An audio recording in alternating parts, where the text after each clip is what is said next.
I have this concept that I like to tell people or teach people about, and it's the art of potential, right? And we have our known limits, right? What we actually know is one box that we all live in, right? We can see the edges of that box because we're inside of it, right? And like the biggest example of that is like the 4 minute mile. Everyone knew before the 1960s that you couldn't run faster than a 4 minute mile. But outside of that box is where the actual human potential really is. It's like our known potential and then our real potential. And our real potential is some other box that we can't see the edges of. And one of the things that's been really fascinating to watch over the last 20 years is we are seeing in every category of, human experience that we are pushing the edges of what we know our capabilities are, and we're exploring and expanding our potential. And so, now if you don't run a 4 minute mile, you're not even competitive, right? And so we're seeing that happen in just like every sort of category. And so bringing it back to martial arts, so you're seeing a lot of those same things. Yeah. Like, how does what we're learning about nutrition impact what we're capable of doing in and outside of the dojang with martial arts? What about what we're learning about stretching and muscle development and how it's built, and how the brain actually builds, pathways for repeating motion? Like, some of those things, like we actually understand them now and have the science behind it where we didn't before. And so we're able to push the edges of what our actual potential is capable of. And so, that's where, like, because we're in this Yeah. really advanced stage of being able to innovate, it's really important to keep, okay, those traditions as well, right? And that's where it's like we could really blind ourselves to the traditions of what we already know if you're not careful about it. And so, anyways, that's where one of the things I've been really enjoying about your class and your teaching style here at Fera Academy is that you do teach both of those things, but you have, like, there's no fear of the innovation and there's no fear of the tradition. You can use both of those things and really create a holistic person, right? An unlimited you. Welcome to the Unlimited You podcast. Believing firmly in the limitless potential that resides within each individual, your host, Master Victor Almeida, a distinguished martial arts expert, is here to guide you in unlocking your inner power. Each episode offers practical knowledge, from strength training techniques to the calming practices of meditation, tailored to enhance your physical, mental, and spiritual well-being. Join us on this empowering journey and embrace the warrior that lies within you.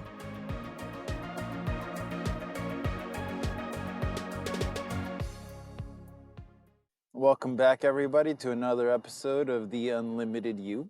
Today, we're going to be talking about the journey of mastery, going from novice to an expert, specifically in martial arts, and what that looks like, what that entails, how long it takes, and, everything you want to know about the journey. And if we don't cover anything, you can always leave a comment, send us an email, get more information on it.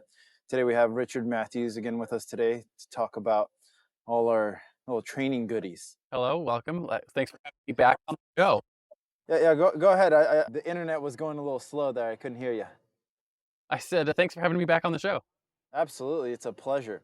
Today, I guess we can start off with, defining mastery. What is mastery? So you'll hear a lot of, people speaking about, oh, I've mastered this specific technique, or I've mastered this art. And a lot of people, at least from my perspective, don't understand what the word mastery really means. And, sometimes people will get to an advanced or intermediate stage and they think they've mastered something.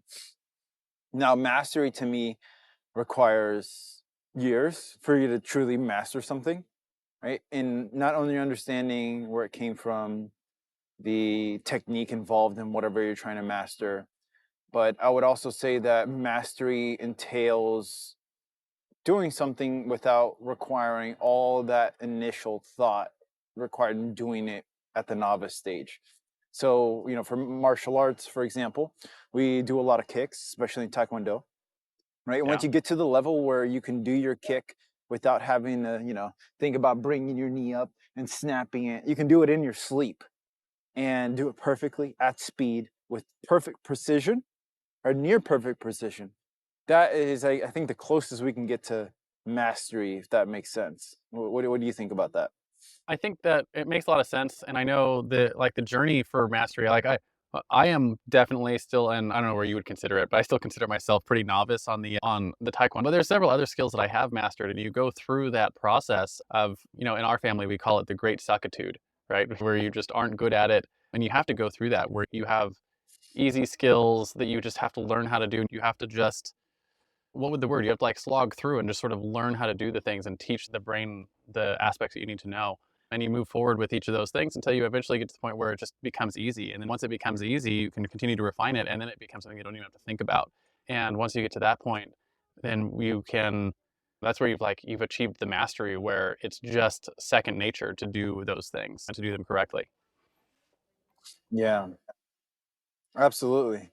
Where especially that second nature aspect of it where you're not really having to think about it. Now in Taekwondo, I try to break up the novice, intermediate, and advanced stage into belt levels. So the novice stage is essentially white belt to even green belt. There's some green belts that will kind of start to play a little bit with that intermediate stage. And then intermediate's really from about green belt to, you could even say red belt. Once you attain red belt, it's red for a reason. It represents danger. So somebody who gets to red belt, they know enough that they can seriously hurt somebody, and they're getting into the real advanced techniques of Taekwondo.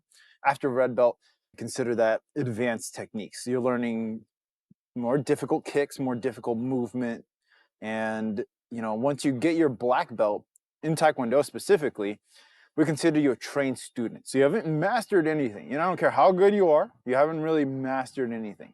And after that black belt, it takes about, let's say, 4 to 6 years, depending on how you're training, how often you're training. 4 to 6 years to attain that black belt. For you to get from first degree to fourth degree, it takes 5 to 7 years, depending on how quickly you're moving. It takes about 2 years between each degree for the first and two. And then from 3 to 4, it takes about 2 to 3 years in between each one of those. And that takes some time in really refining the basics of what you started as a colored belt. And we can go a little bit more into the details of each one of those stages. But I remember, when we first started training together, you were like, I'm in this for the long run. I know it's going to take a while. And that's kind of the mentality that it really takes to get good at martial arts, is knowing that it's going to take you a long time to really understand the complexities of it, and to let those complexities, essentially be based down into basicness eventually. Everything becomes basic. It just becomes what you do. Yeah. And I would agree, you're still at that novice stage, but you are, I would say, at the more advanced development of the novice stage. You're getting ready to transition into the intermediate techniques. How has that journey been so far for you, through that novice stage, and in learning the basic techniques and the basic movements that we've gone over? So it's really interesting for me because, at my stage in life, I've got a few aspects of my life that I've been through the mastery journey before, right? And so like you have this mastery timeline, and for like from novice to expert in martial arts. And what I've sort of realized over the course of my life is that mastery sort of looks the same in a lot of different categories. And once you've done it, you sort of know the process. And so I see the same sort of timeline. And, like one of the things I do is a lot of persuasive writing and, like copywriting and stuff for businesses. And, the first couple of years you're doing that, I was terrible at it. You never got any results. And you get to the point now where it's just easy. And like all of my communication generally comes out, it at a base level is pretty persuasive because I've been doing it for 20 years.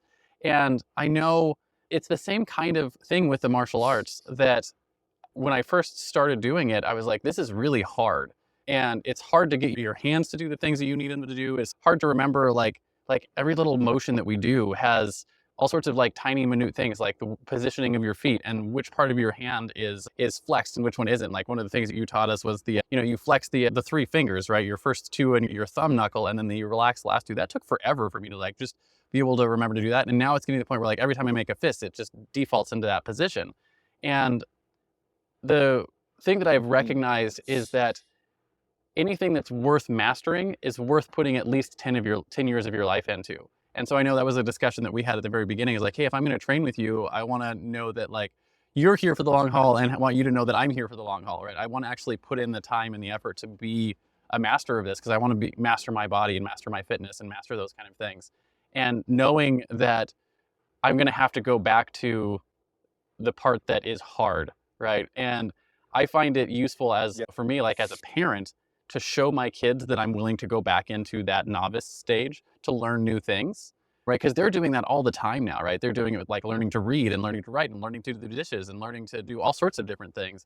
and it's hard, and you see them struggle with it. So I like that aspect of it too, where I'm able to show them me struggling with new skills and going through that novice stage. Because if you want to learn anything, you have to go through that novice, intermediate, expert, master stage. That timeline always sort of fits no matter what skill you're working on picking up. Yeah, and depending on the skill that you're learning, and that could, be a few months, it could be a few years. For martial arts, it's definitely a few years.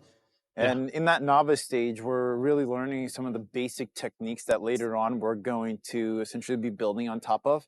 And this is one of the biggest things I stress is when you're learning the basics, you want to spend a lot of time. And the basics is oftentimes underrated because people want to get to the flashy kicks. They want to get to all this cool looking stuff. But what really comes in handy, especially in a self-defense scenario, is those basic techniques that we're learning.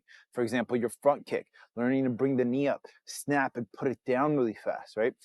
Learning to do that well, keeps people from grabbing your leg. And then you apply that to your roundhouse kick, your side kick, and all these different kicks that you're going to learn. But it requires, at that novice stage, doing these techniques slow so you do them correctly, and doing these easier techniques that doesn't require as much, I guess, control or awareness over your body to get that control and awareness. Whereas when we get to the intermediate stage, which you guys have kind of started to experience, we're working a little bit more on speed, in confusing your brain and getting it to work at a different, I guess, level or pace than, that technique refinement. We're working on using that technique at a higher pace that can then be more effective in a self-defense situation where, at the novice stage, we're breaking things down really easy. We're getting now more complicated. We're putting different techniques together. We're adding more stepping drills. And at first, just like in that novice stage, it's very confusing. You start doing these things, you're like, and you have to accept that you're gonna suck at first at it. That's like, I think one of the hardest things for people is they come to martial arts expecting them to be like the best person ever. And it's hard. It's really hard. And it feels goofy, it feels weird. You're putting your body in all these different situations, right? And is learning to become comfortable with the uncomfortable, and then eventually that becomes natural. And that's kind of where we're at right now, where your training is, we're taking these slower techniques, we're making them faster, we're adding more complexity to them, and we're transitioning from that novice stage, which takes about, depends on the training, a year or two, depending on how often you're training. You guys are moving pretty fast, where we're getting to the more complex development. We're learning how to control different parts of your body. And you mentioned, you know focusing on the three fingers that you're squeezing for your punch. Now we're going to be even refining that, where we're delaying the twist of your punch. We're learning to turn the hips more and developing more power in our strikes. And we're getting to the more complex areas of that technique refinement. And like you're saying, with almost any other art or any other technique that you're learning, it takes years, right? Especially this intermediate portion can be one of the, I guess, most extended areas of study for a lot of people. You'll spend a lot of time between green belt and red belt. And that's because you're learning a lot of the techniques that are really difficult. And once you get a good grasp on them, then we get to the advanced stage. And for a lot of people, the advanced stage is a lot more fun because you're throwing more flashy kicks, you're doing things at a higher level. And what I consider advanced is taking an intermediate move and making it more complex. So, for example, we have what's called a hook kick. You basically bring your leg up, hook it around, and that can be a headshot, where we take that move and now we're adding a jump spin to it, a jump spinning hook kick, or a butterfly hook kick. So we're making an intermediate move more complex. And that complexity allows you to use it in different situations, right? You're then also working on Yeah, it's refining the basic move at an intermediate level. So where, you're working on your front and your roundhouse kick and your side kick, you're also doing that at the advanced level. Because if you don't work on those basic kicks, that'll start to wash off. So you'll notice, especially recently, our warm up is the basic kicks. So we'll do front axe and round kick as a warm up, where that used to be our workout. And then we get into the heavier stuff, where you guys have developed the endurance to last that training. Yeah, absolutely. And I find it interesting too, as you progress and you get to the more advanced techniques, it feels like, and it's I see this in a lot of different skills too. You have to learn the rules, like the basic rules, right? I have to learn how to throw a punch before I can start refining it, right? I have to learn how to make that basic movement and then you can start adding things like, okay, then you focus on how you're flexing your fist or how you're twisting your arm or how you're moving your hips with it. But like you have to learn the basic movement first before you can start stacking other skills onto it. And like, I've been doing photography for 20 years. The same thing I always tell people, you have to learn the rules first before you can learn to break them. Like you want to have straight horizons, you want to follow the rule of thirds. And then once you've learned how to follow those rules, then you can learn how to creatively break them or to make them more advanced the way that you talked about it in martial arts is you're going to add more things to them, more complexity. But you can't add the complexity until you understand the basics. And you have to understand the basics really well so that you know how to do the more advanced things. Exactly. And that sturdy foundation, just like in any art, allows you to, develop a style essentially. You're learning, how to do a front kick. Maybe you want to do it faster. Maybe you turn a little bit. And those differences in how everybody does it becomes essentially your style. At an intermediate level, at an advanced level, people start to set into a unique style of doing things, right? You start to see how different people perform each technique, and then you start, oh, that looks cool. Let me try and add it a little bit into mine. So not only are we refining and learning different techniques, but we're also kind of embedding ourselves into a school of style. And that's a good thing at first. Once you get to mastery, we want to let go of style completely, but that's going to be a later development. And I initially think that developing a style is a good thing, although it can be restricting once you get to a higher level. And Yeah. this kind of touches into the aspect of flow state, right? So in any situation, we want to be extremely dynamic in how we perform and go about that situation. And if you are stuck in a style, like if I'm constantly in my fighting stance this way, and maybe someone gets close and I need to switch to a Muay Thai fighting stance, it's a whole different style, right? I'm Yeah. not going to be able to do that if I'm so caught up in my Taekwondo style. I'm going to someone's going to find holes, they're going to see my timing, and we want to be dynamic in our usage of martial arts by entering what a lot of people call the flow state. And we do that through refining the technique to a point where you don't have to think about it, right? You surrender to the subconscious. And when you do that, you cut down on the processing speed of thought, right? So we're immediately taking in information and without thinking, it gets done, right? We're taking away that processing speed that's limited by our brain.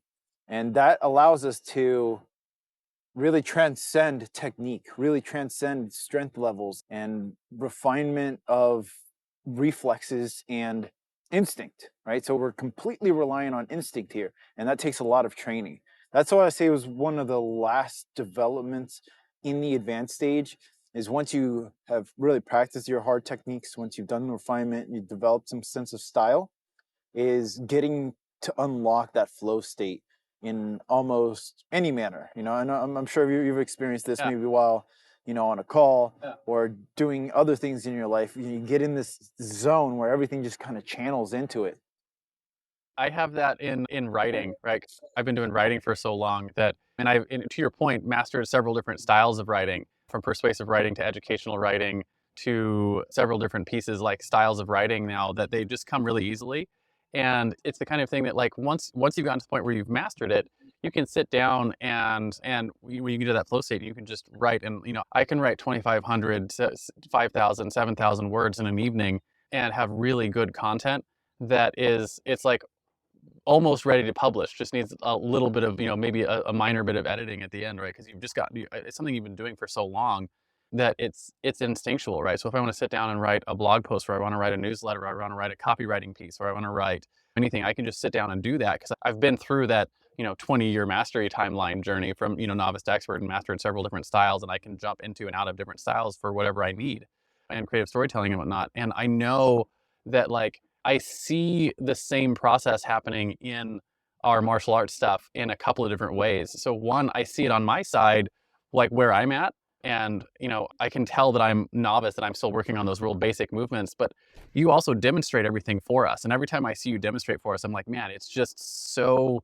simple for you that sometimes I even have to like ask you, be like, okay, you did something there and you didn't mention what it was you did. You mentioned like 4 or 5 things, but I also saw you do something with your foot, and you look down and be like, oh yeah, you're right. I'm also doing this other thing, because it's so easy for you and you've been doing it so long that it's not every single tiny little aspect of what you're doing is forefront until someone who's watching you do it and trying to replicate it is going, okay, I saw you do all, like 90% of the things you explained, and this one thing you didn't explain, what was that? Right. And it's that mastery coming in, where it's just so natural, for you to do those things.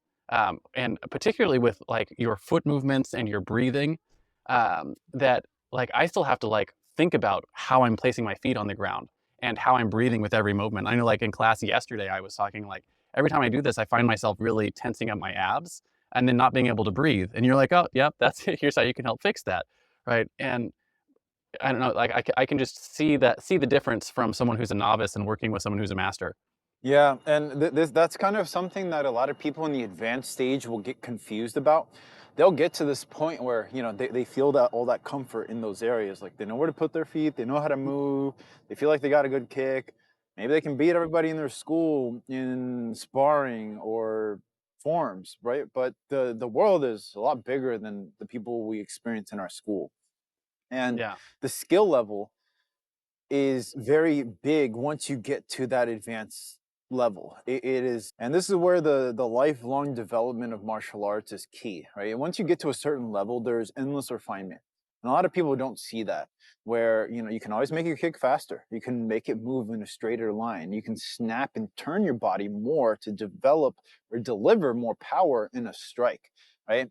And when someone gets to, let's say, a first degree black belt stage, and they know all these pretty kicks, they're pretty confident in sparring. When they get exposed to someone who's significantly better than them, they're like, oh, I didn't know that was that much more to learn until that person just showed me. And then they see the difference in where they can get to. And this is where it really comes in handy to have somebody who has either attained that level of skill, or someone who can show you that, hey, you're still not at that full mastery level. You've only just dipped your toe in the pool of skill that's required to get yourself to that point. And in any martial arts, there's an endless training your whole life. And it's a way of living where, you get to a certain place, you learn that skill, and then you're constantly refining. You're not only going back and refining the basics, you're working on your mental aspect, your emotional control, you're working on your own self-awareness, you're learning new skills, you're working on your speed, your accuracy, your reflex, and it's this constant refinement tunnel that brings you to a sharp point, and you're constantly sharpening that point to be finer and finer. And the sharper the point, the more effective it is at doing these specific skills. But a lot of people, they'll get to that really good point where a lot of martial artists get. There's a lot of black belts out there, especially in Taekwondo, because with nowadays a lot of schools are just hand out a belt. And I think I must have talked about this a little bit, where some schools will hold testings just as a way to make money. They'll, hold a test. They have each student break a board or two. They put a belt around their waist, and they make 50, 60, $100 per test per student. And it's just a way to bring in income. Where, the old school philosophy, and through the school that I studied under, and the schools that I've ran, we make people earn their belts. You have got to show us that you're earning that belt even before we decide to test you. So in class every single day, I'm watching everybody. I'm seeing how they're progressing. I'm saying, oh, he's maybe got, work on this roundhouse kick a little bit more, and then they'll be ready for the yellow belt. Or their side kick needs to be refined a little bit more, and then they'll be ready for that orange belt. But until I see a student demonstrate that level of skill in class, they are not ready to get to that belt. And I essentially see belt tests as just a ceremony in, commemorating the achievement that you've already worked hard enough to get there. I don't see it as like a, oh, you have to show us here that you've earned it. To me, the test is just a kind of a ceremony that you get to show all of your friends and family all the stuff that you've been learning and know how to do. And that's a big ideological difference in what we call McDojangs versus a real Taekwondo school or karate school or anything like that. Is, you know, are they testing you properly? They making you earn your belt? And if they're not, I'd highly recommend you leave that school and go find another one. And that's the biggest thing, is how fast are people moving through belts? Because nobody should be moving through belts really crazy fast. Do they have 20 belts in their curriculum, right? Do they have like 4 different yellow belts, 4 different green belts, that like Yeah. one with a stripe in it and all this stuff? And that's not the traditional way of thinking. I don't think it's the best way to go about it. Like here, the way we do it, we use the traditional belt system.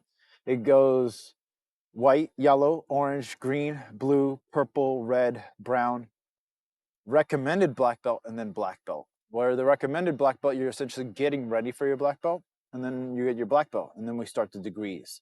There are 9 degrees total. Now, there is an honorary 10th degree that you can only get after you're dead.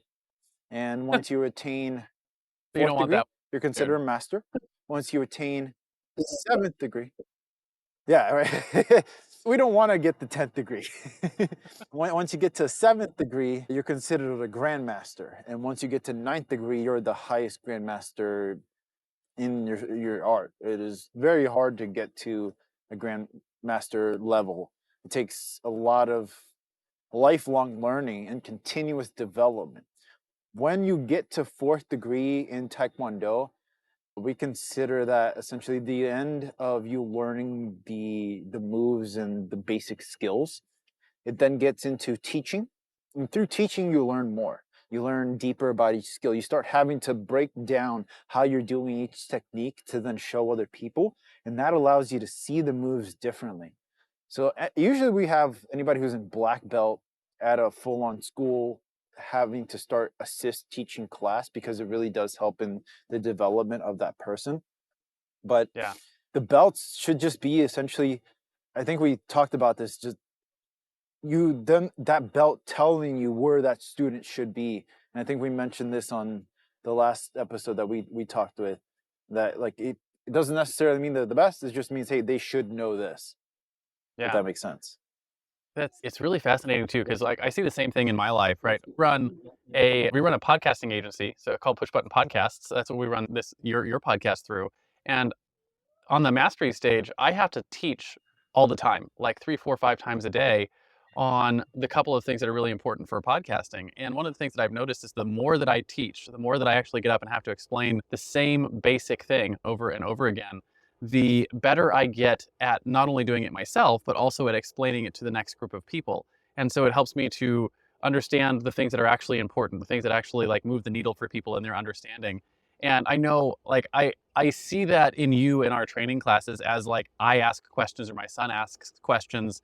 You're in that mastery stage where you're teaching, right? You're teaching someone else, and you can see, like, when I ask a question, like I know this regularly. I regularly think like I feel like this is going to be a dumb question, but for someone who's going through and learning these things, I'll ask a question. You have to think to yourself, be like, oh yeah, I do actually have a whole process for that.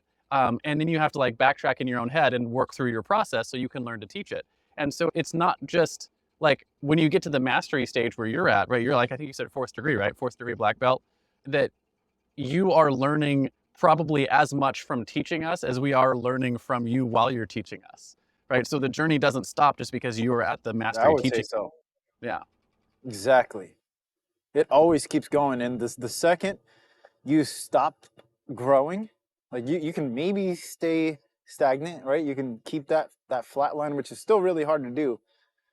But usually you start declining, right? The technique starts to wane the less you use it. And it requires constant practice and utilization. It's like if you let a car with gas sit for a while, like the gas might go bad. And the next time you go to start it, there might be a whole bunch of issues. And Yeah. that happens essentially with our bodies, right? You don't use a specific muscle or a ligament for a while and you go to throw a kick, you might hurt something. Your body may not remember exactly that perfect way to throw that kick.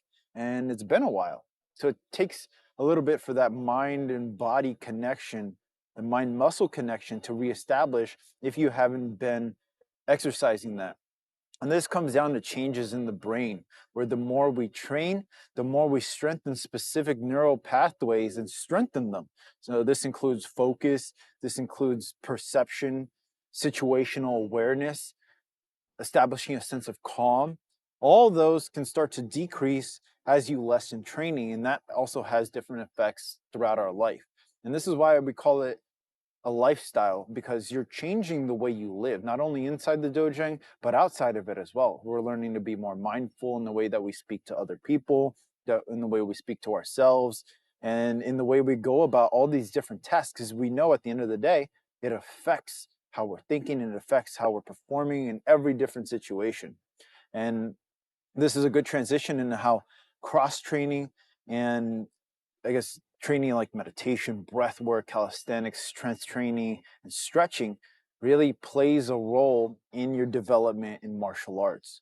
Where, Yeah.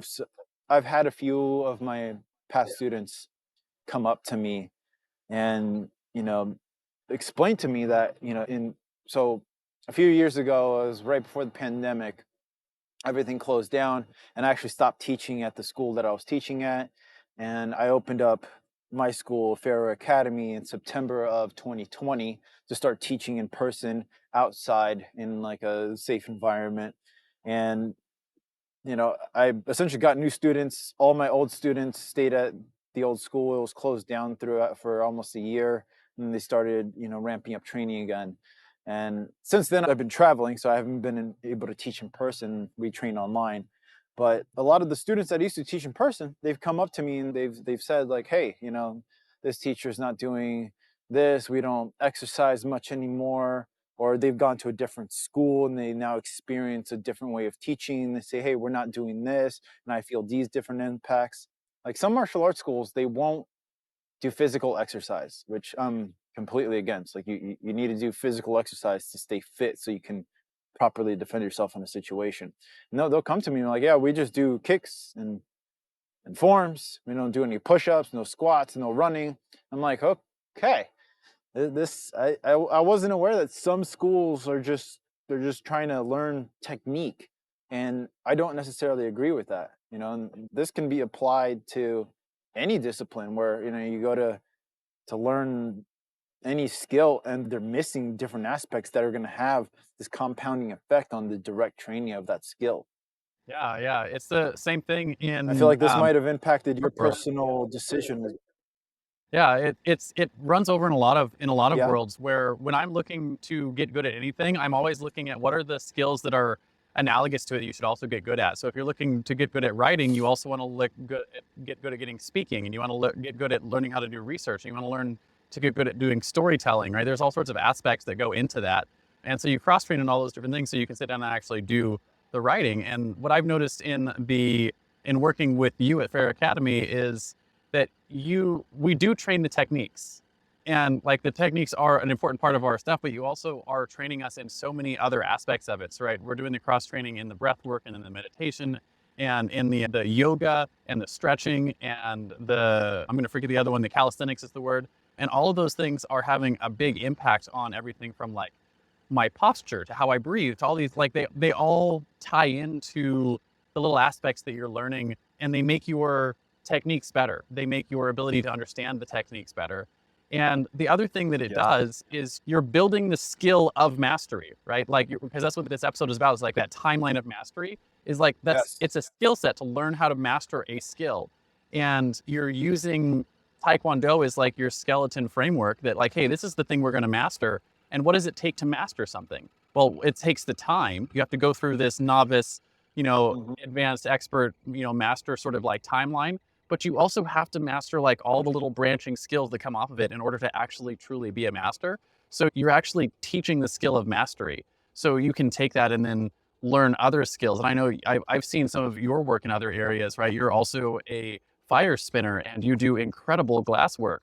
And right, I would imagine you probably see the same kind of like skill sets that you have to build in those other areas. And it follows the same sort of journey. absolutely. And the more we do that cross training, it helps progress that main focus. And like you're saying, we're learning how to learn. And once you understand that, oh, I can apply this to all these other things, it'll compound and accelerate your rate of improvement, essentially reducing the length of time it's going to take you to master a specific technique or to master an art in general. So the further along that you get, the better you get at getting better. And that essentially just compounds and you become this whole new creature, essentially. Yeah, it's an And, upward spiral of positivity if this you'll is put it probably one together. of the reasons why, yes, exactly. And this is maybe one of the reasons why we make it take so long at the black belt stage and at the higher belt levels, where, I think you'll go from a belt like white, yellow, and orange is maybe 2 to 4 months of time in between those belts normally. I sometimes make people take longer just to develop a more concrete foundation. To me, that's one of the most important stages is white, yellow, and orange belt. But, once you get to, let's say, brown belt, it takes you 2 years to get your black belt, usually, unless you're moving really fast. It takes you a year at recommended black belt to get to the next belt. And we do this because the level of refinement, if you don't understand how to apply that mastery skill, is so big, because you've learned this technique, right? And you've learned it in a specific way and you've been doing it for so long. And now we're saying, hey, we want you to change how you move your knee at this specific moment. And then at this specific moment, we want you to extend your hips. And you're like, what? But Yeah. I've been doing it this way. And they're like, yeah, now we want you to make it better. And it's going to be harder. And it's going to be more challenging. It's going to be faster, more powerful. And you're like, oh, okay, well, I'll do that, even though it's a lot harder. And that's really what we're getting to at those different stages is we're taking what used to take all of your brain just to do the technique. And now we're saying, hey, you can now add this more to it and you can make it better. Yeah, and And there's there's very there's few people who there's at a a capability gap novice too. level can perform.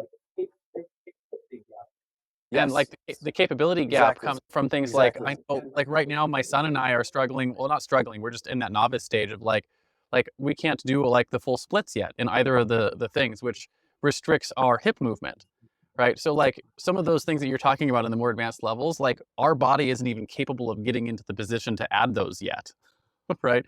And so we have to go through the work of building those novice and intermediate skills and the body that's capable of doing them before we can get to the next stage and actually get into those more advanced techniques and the more advanced like refinements. Because like I I can't get my hips fully sideways yet, right? And I won't be able to do that until I can get the full splits, which we're working on. And you've mentioned it's probably going to take a year or two.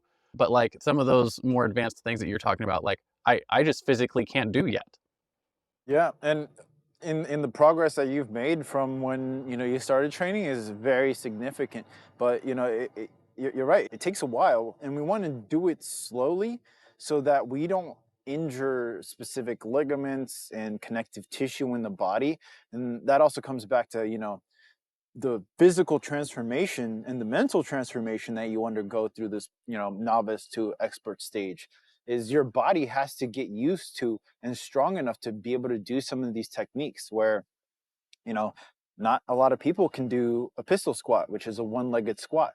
Not a lot of people can do a one-handed push-up, and we're working towards these things, and they're feats of strength, let's say, for example, in these, but they have direct correlation to how you use your body control. Can you do a sweeping kick? That essentially requires you to do a pistol squat.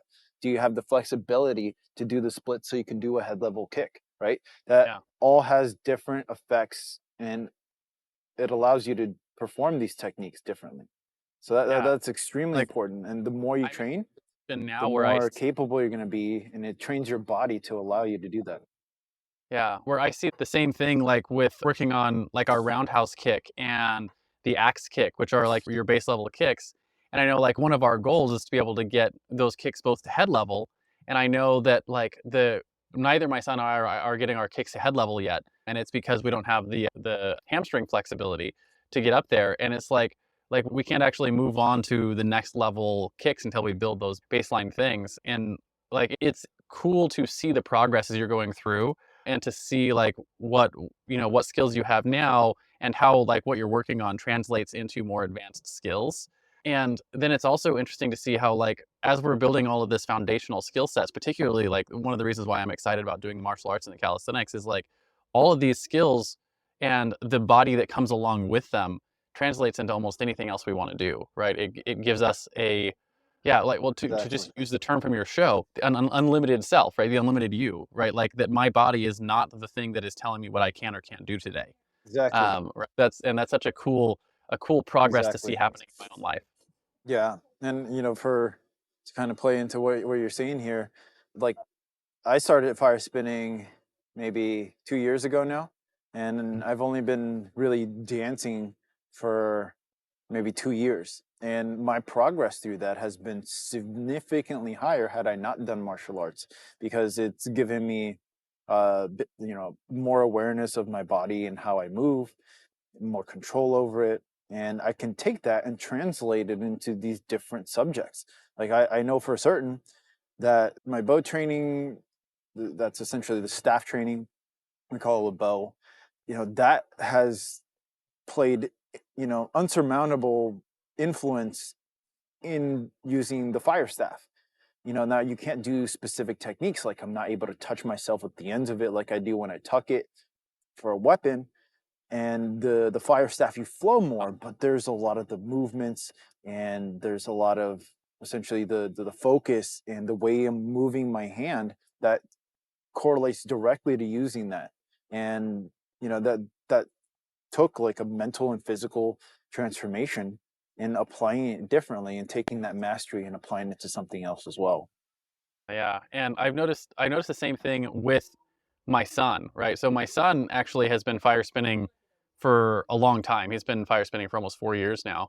And so he came to martial arts with that skill set, and I see him picking up skills in martial arts pretty quickly, which is cool to see, but he picks up a lot of things really fast. And it's interesting, so for someone who's his age, right, in that young teenage level, where like if you learn how to master a skill like early in your life, he just picks up and masters skills so much faster. Like I have to put in a lot more effort to master something than he does from like a time, right? I think the effort is probably both is similar, but like he just gets there faster because he's younger and his brain more pliable and he can just pick up skills really fast. And like just in the last year, he started training bow staff with you. He's gotten really good with it. He's probably going to start fire spinning that this Yeah, year, and he's learning the rope dart, and he's had that for like 3 days, and he's already looks as good as some of the people I've seen performing with it. And he's just picking up skills really quickly.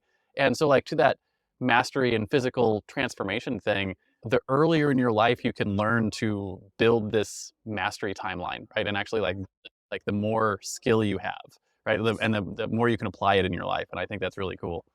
absolutely. Absolutely. At Fera Academy, we believe every person has unlimited potential waiting to be unleashed. Join our academy and discover your inner power through disciplines like Taekwondo, Brazilian Jiu-Jitsu, Muay Thai, martial arts weapons, and more. Our experienced instructors empower you with the skills, strength, and wisdom to become an unstoppable warrior. Train in a focused, inclusive environment where you'll progress quickly. Learn meditation, nutrition, and breathing techniques to develop a balanced body, mind, and spirit. Uncover your true potential and prepare for life's challenges at Fera Academy. Start your journey. Visit feraacademy.com today.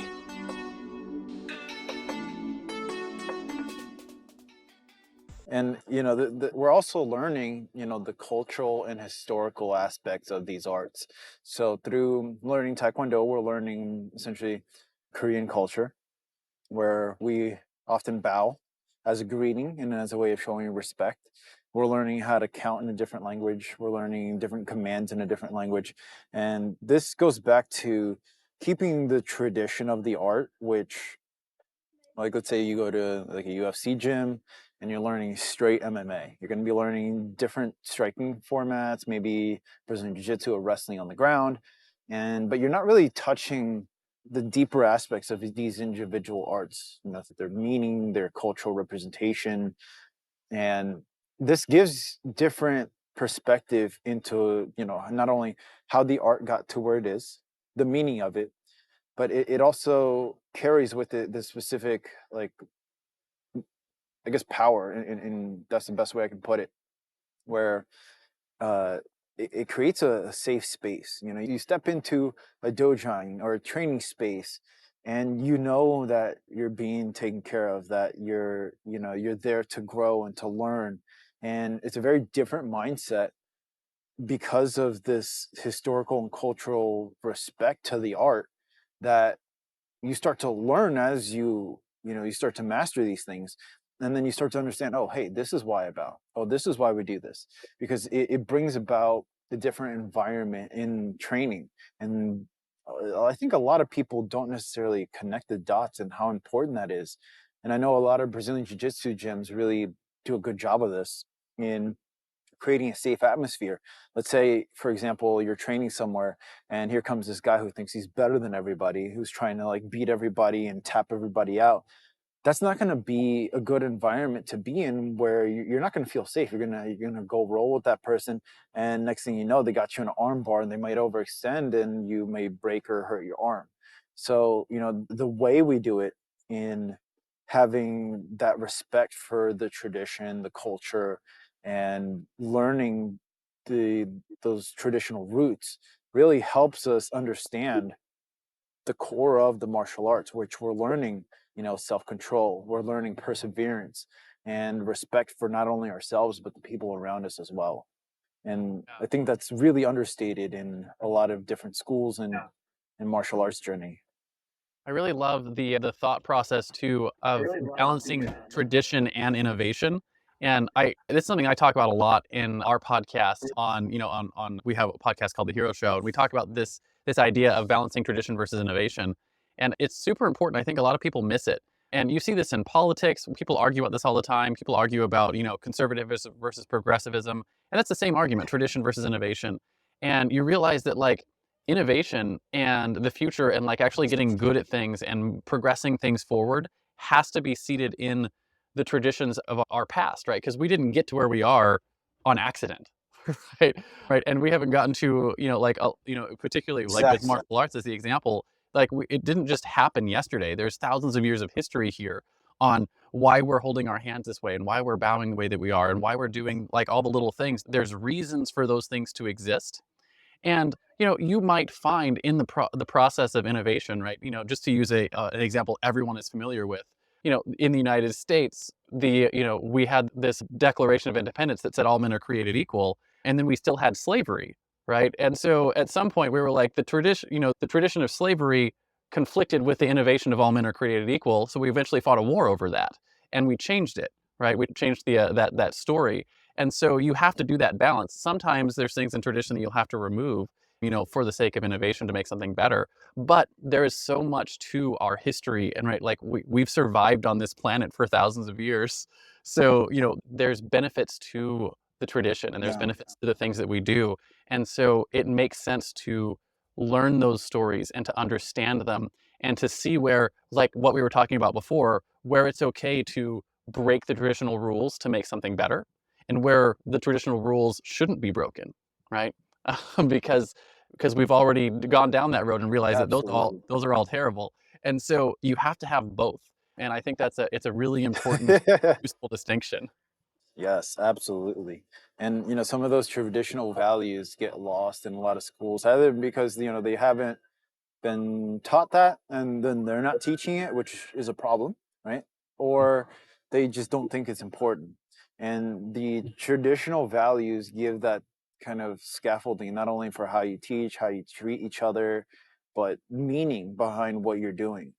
Like back in, let's say, BC era, BCE, you would have martial artists venturing, walking as nomads, and they would share martial arts with each other through forms. So it's a series of techniques put together that you can share with people, and you essentially learn some of their style. This is why we do forms. It breaks down different ways of using these techniques and different ways to apply them. And then you perform your form, and then someone else can learn those techniques through just literally looking at your form. And that'll be called Pomse in Korean, or katas for karate. and forgot what the kung fu iteration of it is. So But those these are forms allow us very telling of to martial share art. really complex techniques. Absolutely. Yeah. And you can have a kung fu person share their form with me, and I can share my taekwondo form with them, and we'll both learn something. And we'll see very similar moves. Like you have the flying side kick in almost all of these Eastern Asia arts, from Japan to China to Korea. You have the flying side kick, but they're called different things and they're done slightly different, but it's essentially the same move. And you'll go about it in a different way, and this could be applied in different situations. Like if maybe you don't have as much space to do your kick, maybe you want to do it while going backwards, or you have to cover a longer range. These essentially, like, cultural and traditional ways of doing things can teach us essentially the history of the move, and then allow us to further innovate. And a lot of the current innovations that is going on in Taekwondo are essentially coming from the higher output that we can achieve through, you know, increasing our flexibility, our mobility, and our strength. So the science of exercise has really progressed over the last, I want to say, like 20, 30 years. And, the testing of what different exercises work and how to do them to make yourself see the benefits of it better. For example, stretching. Traditionally, a lot of schools would have a longer stretching session in the beginning, and then they would go into their kicks and then do some exercises somewhere in there, and then you finish the class off with a very light stretching, if any at all. And a lot of studies will show that dynamic stretching, warming up, is beneficial in the beginning. And then you go into your core training, and then you stretch at the end where your muscles are already loose. And that allows you to get a deeper stretch, helping lengthen and further your growth and flexibility. And that's a relatively new innovation that we're starting to incorporate in our class. And these innovations, the more that we learn, through the science of living and of training and the science of martial arts, we're able to apply that and teach better to the next generation. And you're seeing a lot of a lot more progressive fighters, essentially a lot more disciplined martial artists in many respects, because we're able to teach them these complex moves and these fundamental ways of thinking at a younger age, rather than it being like, oh, you're just learning a kick and a punch, now let's teach you everything. And I'm seeing some very, very promising kids who, they're 14, 15, already a second or third degree black belt. My friend Master Ian, I think, got his fourth degree when he was under 18, which is amazing.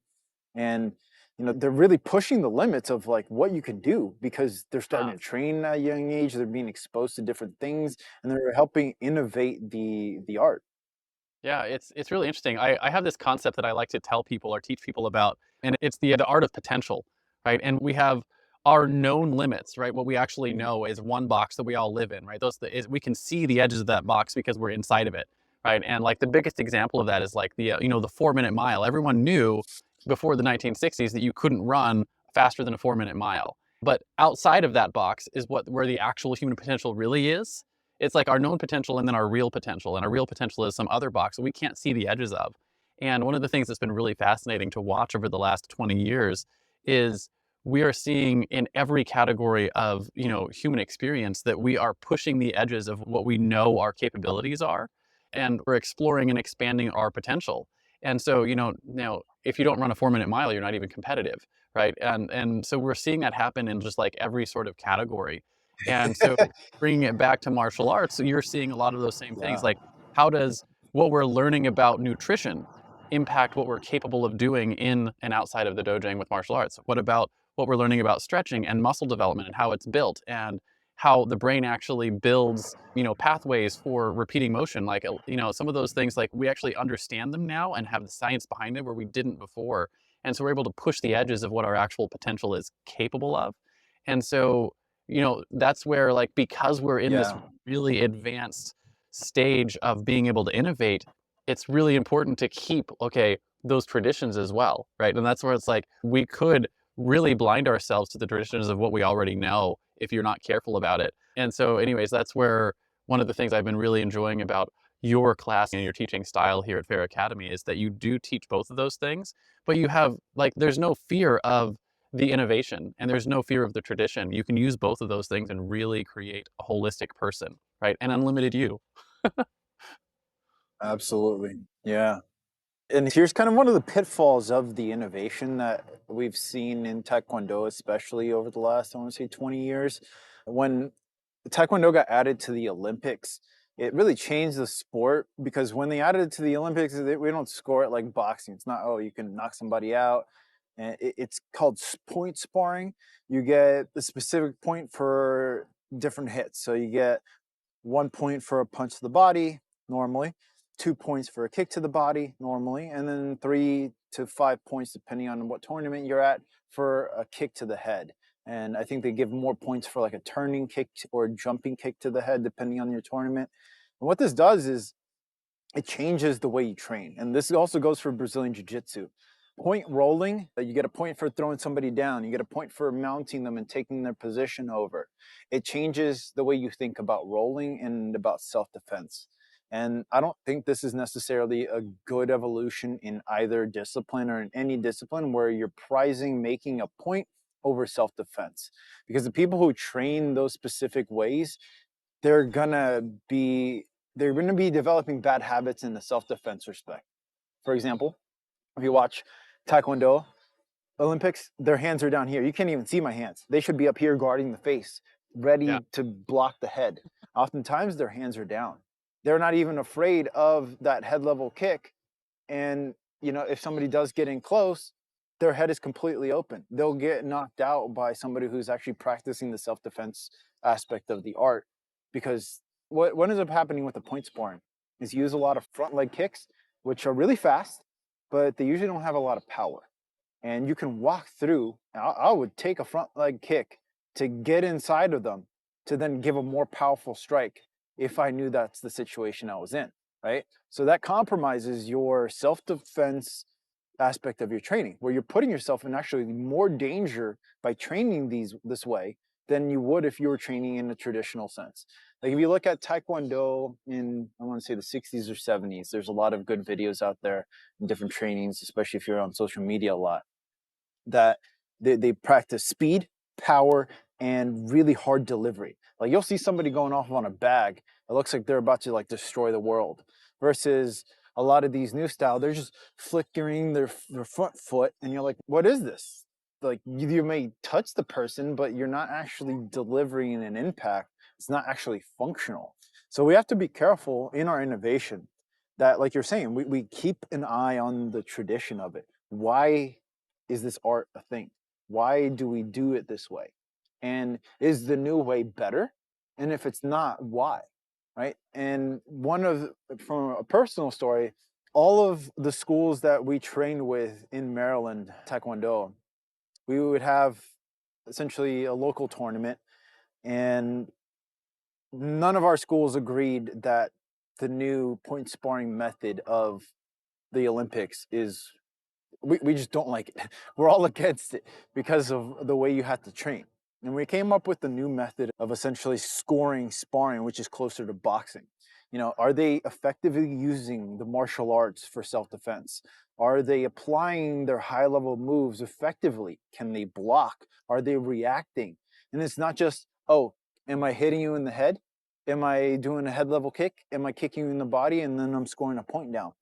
And we're not doing that because what we've seen is when you score it like that, you prize specific things that shouldn't be allowed, right? In a self-defense aspect. Like if you throw a front level kick, I'm going to go through and back kick you in the chest. And then you're going to be down on the ground with a broken rib, right? So can they block? Can they move? Can they use their art in a self-defense way that you can actively see? And what we saw is a lot of, I would say 90% of the kids we saw sparring didn't block at all. Like they just got hit and they took it. And then I got up there to spar and like I'm blocking everything. This is what I'm used to. I'm doing my scissor blocks. You throw a head level kick, I'm blocking up here. And I won my match mostly because of how I was utilizing my self-defense techniques.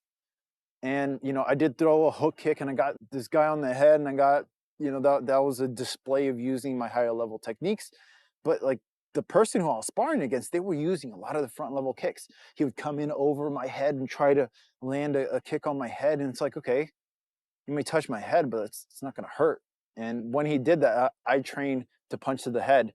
I threw a reactive punch towards his head. I pull it back so I didn't hit him because it was a sparring situation, but his head was open. If this is a street fight, you're going to get knocked out and not be on the ground. So, that's where being careful of how we're training can have a direct impact on your performance and your self-defense. So, I think that's there's some innovations that are amazing that, really further the art. That's really Go fascinating ahead. too. What you're talking about is you're talking about incentive structures, right? So the innovation of incentive structures, and we talk a lot, in the business world about how incentivizing the action that you want to take. And so in point sparring, right, you've incentivized a specific aspect, and they've incentivized something, and they didn't. That's why the tradition part is so important, because innovating requires that you try something, see how it works against the tradition, right? Is it improving this or is it making it worse? And so what you're saying is like they've got this innovation, point sparring, and Yes. compared to the tradition, it's failing. So now you come back to the tradition, you try something else, right? That's what innovation is about. It's about experimenting and failing, and experimenting and failing to Yes. get something that's good.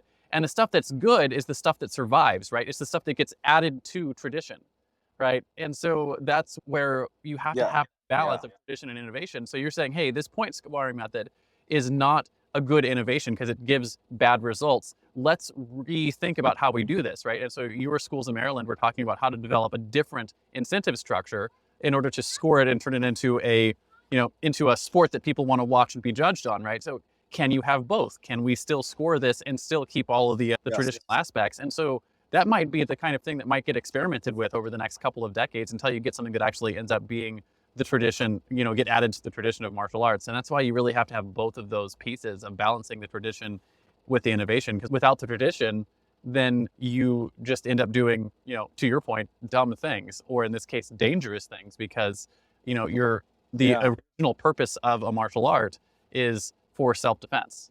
Exactly, exactly. And over the recent years, especially with the technological developments, they have chest guards that now measure how hard a strike is. So you can actually, they have a health bar.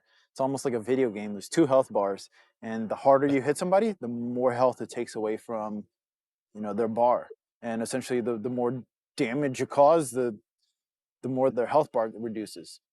And one of the reasons that the Taekwondo is practiced the way that it is today, where only black belts are allowed to kick to the head and we don't allow punching to the head, is because of the potential damage that it can do. Like I've gotten and I've given concussions while training sparring. It it's a thing that happens, and this is where control is really important to learn. And it's probably one of the reasons why Taekwondo has evolved the way it has today, is because they're trying to keep the athletes, the martial artists safe in the training. Now, again, like you're saying, there's some negative aspects to it where you're learning these bad habits. And we're slowly finding out, oh, hey, maybe not a point system. Maybe we put a really nice chest guard that measures the intensity of the impact, and maybe we do a better headgear for the head so when you do receive headshots you aren't getting a concussion, because you can generate so much more power with your legs, and if you get hit in the head with even medium intensity kick, you're probably going to get a concussion. And I've had students get concussions, I've gotten concussions. It's not a fun thing to experience. It's not good for your brain to be jostled around.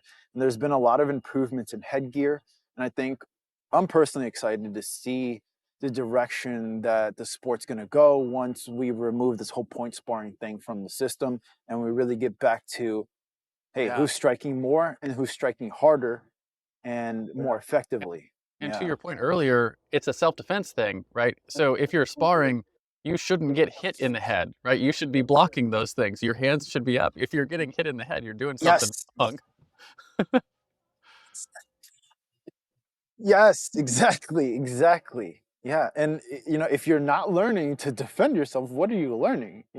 It's the whole point of martial arts where we're mastering our bodies, our minds, and we're instilling internal peace so that we can spread it. We're learning to de-escalate situations by, not getting ourselves all riled up and letting, somebody who's calling us stupid get to us.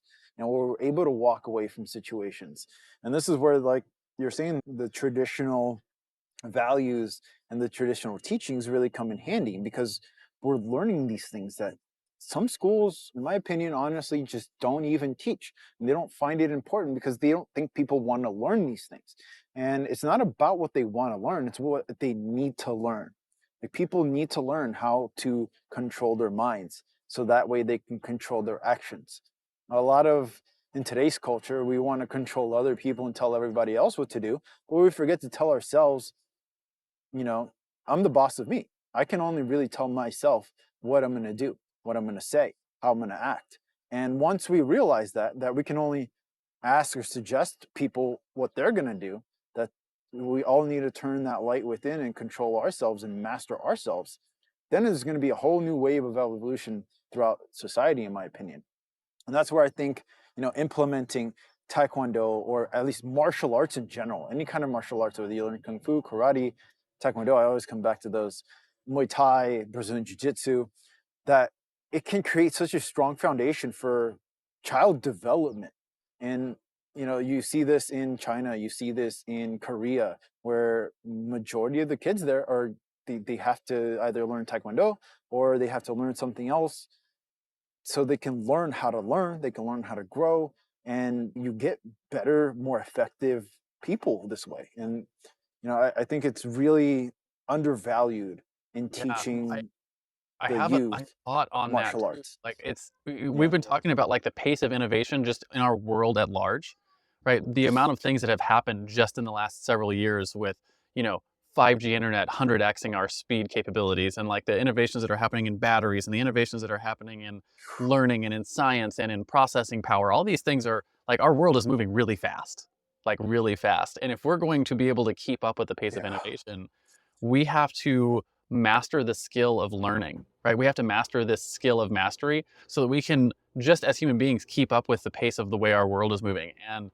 like, it's one of the things that like I've really been paying a lot of attention to with raising our kids, is getting them into things like martial arts. And because it's expressly a tradition that is thousands of years old, that is geared towards teaching human beings how to master themselves. And part of mastering yourself is like mastering the art of learning. And that's what they're built on, those foundations. And, kids who don't learn how to do this stuff, and even adults who learn how to do this stuff, right, learn how to master something like martial arts, allows you to master all those other skills. We talked about that already.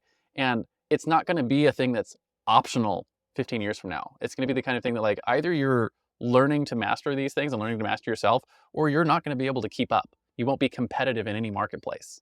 I agree with that, absolutely.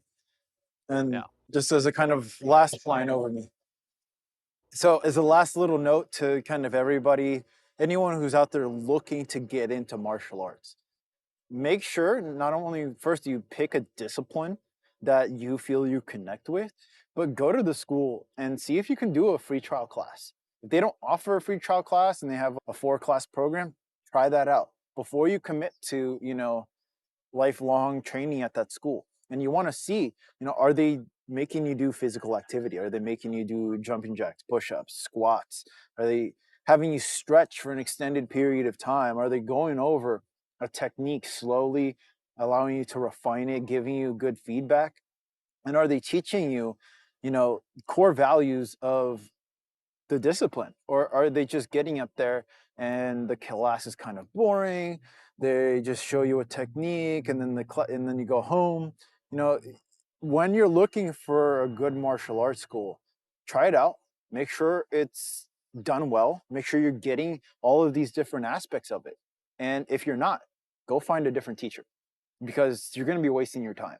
And the schools that are worth it, when you take a class, and now don't go to the schools who, they say like, oh, I'm gonna keep you away with my chi, and they can like throw you down with one hand and all this stuff. Don't go there. You're gonna end up getting hurt or learning something that's gonna put you in a really hard situation. You know which ones are the good martial arts schools, by how they teach. And if you can't observe a class, take a class. If you can't take a class, find somewhere else. Because usually the places who can definitely teach the right way, they're going to have some kind of way that you can try out the program, because you're not only testing them out, they're also testing you out to see if you fit with their school. And that has a big effect in it, where I'm not going to let someone join my school who's going to be trying to be UFC champion and coming in trying to beat everybody. That's not the environment we're creating at our school. So find a school that fits for you, try it out, and if you can't find one, and if there's not one available, look around a wider area. You can also look up our school. It's feracademy.com/u, and it gives you information on our training. We do online training, and eventually we'll have in-person training as well. And we go into each one of these topics very deeply, and we spend a lot of time going into them so that you don't miss something that's important, that may be critical for your self-development. Yeah, I have one final I feel like question. that pretty much covers it. Is there anything else you'd Yeah. like to say? Yeah, just one more question, and it's Yeah. the way that we met. You were actually teaching at a festival, right? And I actually got to like sample a class, so to speak. And I'm Yeah. just curious, is that something that just you do, or is that something that other schools do too, or is where like the teachers might actually be out teaching at either local festivals or local things like that, if someone's looking for a martial arts teacher, one of the reasons we connected was because you were out actually teaching free classes. And like if that is a thing that happens regularly, how do people find things Yeah. like Yeah, that's a really good question. I mean, I've done a lot of, let's say, like elementary and middle schools. They'll have like a career day. Some martial arts schools will go there. They'll take some of their students and they'll do a demonstration. County fairs, I've seen different martial arts schools go there. I personally like to go to more intimate events for those kind of things, either music, art festivals, or specific, more holistic festivals. I've done one at Renaissance Fair style event, and it's usually in the events calendar if they're going to have any kind of display like that. Sometimes they don't even put that they're going to have some kind of martial arts display on there, but I definitely know that more schools and other people do it as well. I only like to do it if it's calling and if it's the right environment. I don't necessarily like to go to extremely large events and do this, because the attention is, you're kind of looking everywhere. It's hard to get people, to follow a 30-minute to 1 hour training if there's a mass amount of people there. So it depends on the event for me personally. Yeah. So one more question for you before we finish this off, and it's just in the line of finding someone that you want to do right. Right. So we talked about this. Like you're going to commit, right, 5, 10 years of your life to this mastery journey. So you want to Yeah. find a trainer that you really connect with, and so there's probably going to be a difference if you're looking for your child who wants to start this, or if you're looking for yourself as an adult. And I just want to see if you can speak a couple of minutes on what you might be looking for if you were looking for something Absolutely. for your child, or if you're looking for something to develop yourself as an adult. Like what kind of things might you be considering there if you're looking for a master to train with? Yeah. Yeah, absolutely. Like, for child development is very different than adult teaching. And I do both, but they're very different. Now, you can have a school that does both. You can have a teacher who does both. They're hard to find, in my opinion, because a lot of schools that teach children, they're either too loose, they don't have enough discipline, or they're too disciplined and they don't allow the kids for creative development. There's a good fine middle ground, especially for kids, where at a young age they have to learn a specific style of discipline. So, uh, are the kids talking back to the students or to the teacher? That's a big thing. If they're doing that openly in that teaching environment, it's probably not the right environment to put your kid in. Are they being patient in teaching the kids the techniques? Are they explaining things in different ways, because not every kid's going to understand the same thing explained one way.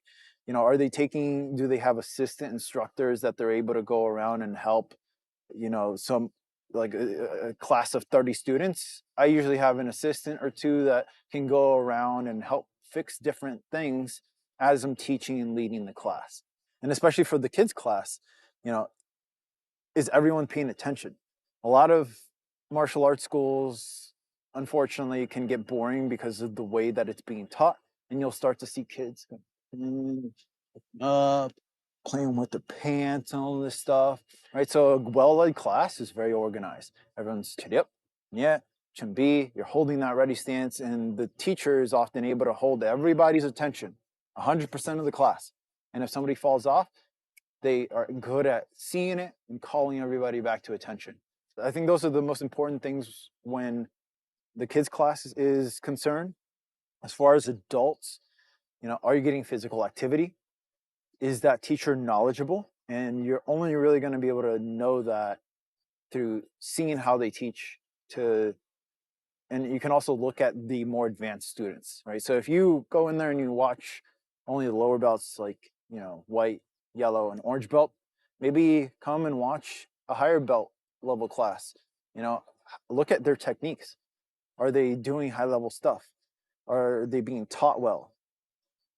And you want to look at, especially the physical activity parts for adults. Like, are you getting, push-ups, squats? Are you doing these calisthenics to help strengthen your body during your training? Are you stretching at the end versus the beginning? Are you practicing meditation, breath work, or are you just learning martial arts? So for kids, I would look more of at like the style of teaching. For the adults, I'd look at more of the content.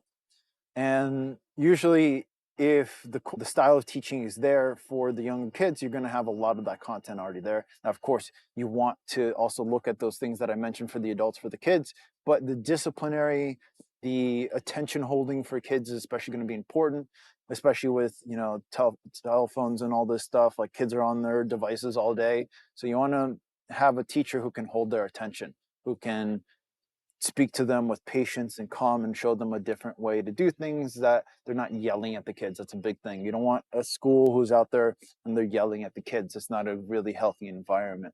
So you want to, check the environment, make sure that the teacher is knowledgeable and is treating the kids with respect, but also holding them to a higher standard so they're being treated with respect. For example, when I do a school, all the kids have to say yes, sir. If you don't say yes, sir, you get push-ups. That's just how it is. And that creates a sense of respect towards all of the teachers and to all of the students as well. We always bow to each other, right? As a greeting, as a way of saying goodbye, and also as a way of showing respect. And these things are there to create a healthy environment for learning for not only the students, but for teaching for the teachers. And oftentimes I find that if those elements aren't there, then the class is very kind of loose and playful and not a good learning environment. Like, you'll go to some schools and half the room, the kids will be talking and playing around rather than paying attention to the lesson. That's not a good teaching environment. That's not a good learning environment. You want, minimal conversation while training. And maybe everyone breaks up into a specific drill and you have one partner holding something and somebody kicking. There might be a little bit of talking, which is totally fine, but there should be full focus on that activity, especially at that higher belts. The higher belts are kind of displaying this lack of behavior, not a good sign. And that takes a good teacher to be able to handle and navigate those different situations in a healthy way, rather than, I've caught myself doing this in the past, of just like yelling and being like, you can't do this. And it doesn't go well. You have to be very patient, but you also have to be strict in some ways so that you can create that healthy environment. And I think that's especially important for kids, that healthy environment. Because as adults, we kind of have a better understanding of like, hey, I'm not going to take this shit. I'm going to walk out on this one. Like, you can't treat me like that. And it's a lot harder for kids to understand and know where that point is. Where that line is. So for adults, of course, you're going to be looking for those things. Yeah. I have one more question for you that I think is just right in line with this. I think that pretty much covers it. Yeah. Is my audio coming through? I'm not sure my audio is coming through. Okay. I have one more question, and it's just when it's coming. Sense to seek out one-on-one training versus group training, right? Because a lot of what we talked about so far is like, you're looking at a school and a class setting, and then like you and I are doing one-on-one training, whereas it's really one-on-two because we're doing my son and I at the same time, which is more individualized attention. And I know for me specifically, I was looking for that because I'm looking for like peak performance for my business and other things, and just have benefits outside of, we had a whole episode talking about benefits outside of martial arts. But if someone who's looking to get into martial arts, when would you sort of make the recommendation to look into group training versus in one-on-one training? And is it ever a smarter decision to start with group training versus one-on-one training? Like, what are your thoughts on that? Just as a sort of like a final thing for finding your master to train with. Yeah, often this comes down to just affordability. I mean, I think that one-on-one training is 100 times better than a class because you're getting more attention. The only thing that you're not going to get in private training as you get in a class is you're going to have more people to spar on sparring day, and you're going to have other people to kind of bounce what you're learning off of a little bit easier. But I've seen much further growth from private lesson students than from group lesson students. And that's just because you can give them more attention. If you can and can afford and have the time to do private lessons, I always recommend private lessons. So oftentimes it becomes a matter of just affordability because you have to normally pay a higher rate for the private lessons, where the rate is significantly reduced for the group lessons. I mean, this should be pretty obvious, but it takes, you can fit a lot more kids in a room, and then that person's only working 1 hour versus having it focus on one or two people. Yeah. And I would say that if you get to a point where in your training you want to make further development, you have the time, you have the means to do it, seek out personal, one-on-one training, because it's going to take you to that other level of refinement. You're going to have a microscope on your technique, which is extremely important. Like when I'm training myself, I have a microscope on every part of my body. I know if my hip is off, I know if my foot is off. And I have developed that in myself from having my senior master, my grandmaster, explain to me what I should be doing in those techniques. Right. And that has developed my own personal self-awareness. So when you're in a big class, you might not be getting that. You might get the teacher walking around, and they might come to you once or twice throughout the whole class, and they might say, hey, you need to pivot this foot. You need to bring this knee forward. And that might be the only advice you get the whole class. And the rest is just you there practicing. And they might be like, hands up a few times. So you might get a lot more out of the private lesson than you do out of the group lesson. There's also the aspect of like, kids oftentimes do better in group lessons, not only because of the attention span, but they have their peers who can help them learn how to behave and how to act during the class.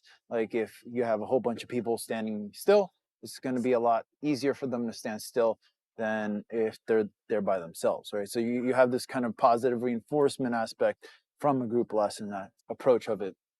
I prefer to teach adults or more advanced students one-on-one because of that, but I have done kids at a earlier level one-on-one.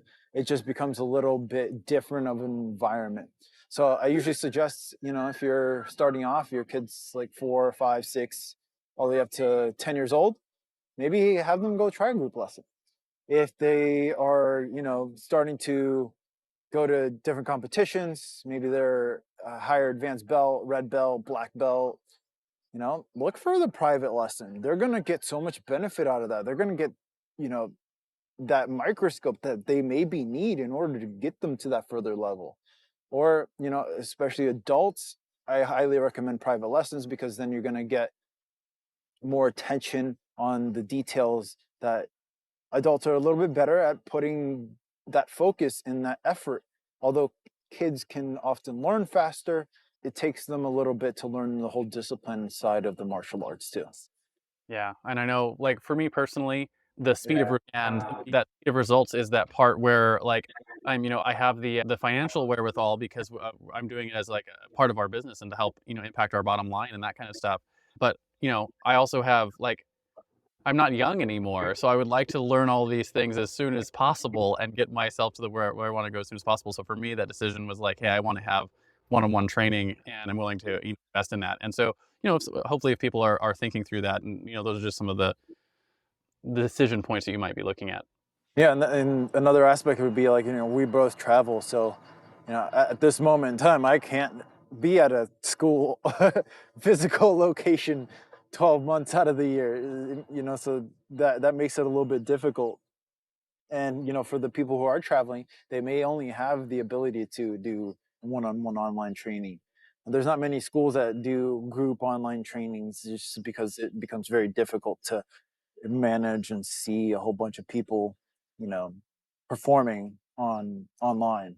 Now, I know Gracie Brazilian Jiu-Jitsu, they have an online course where you follow their program and you submit a video of you doing whatever technique they're showing on video, and you submit it back to them, and they basically certify that you know that technique. I personally don't do that, although I will be creating small videos on different techniques, exercises that you can do at home. I don't see that as a potential path to take, because in between learning that, there's a lot of pitfalls that and feedback that is required in a stand-up fighting that maybe you don't get from a video. Maybe not everybody has that awareness to do specific things on their own. They require more input. Yeah, I would definitely agree with that. I feel like that's a good yeah, having a coach is just so much better. So much better. yeah, I feel like that's a good stopping place for today. We pretty much, covered, how to get from the novice to that advanced stage of development in martial arts. How, no matter how long you've been training, I don't care if you're 10 or 80 years old, it's a lifelong learning. It's a continuous development. And, we are always refining. Otherwise, we're going to start to rescind on our skills.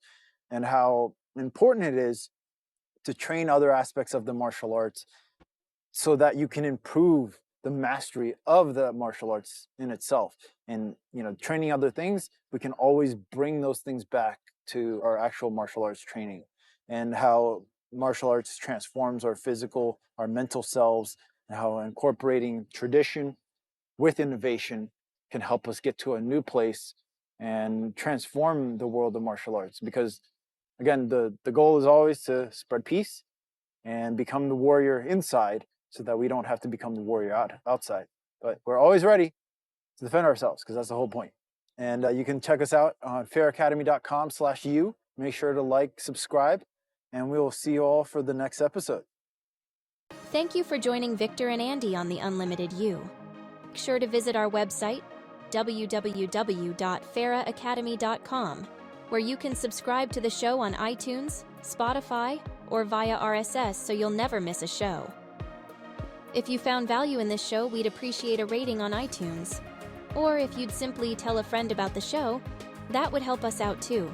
Be sure to tune in next week for our next episode.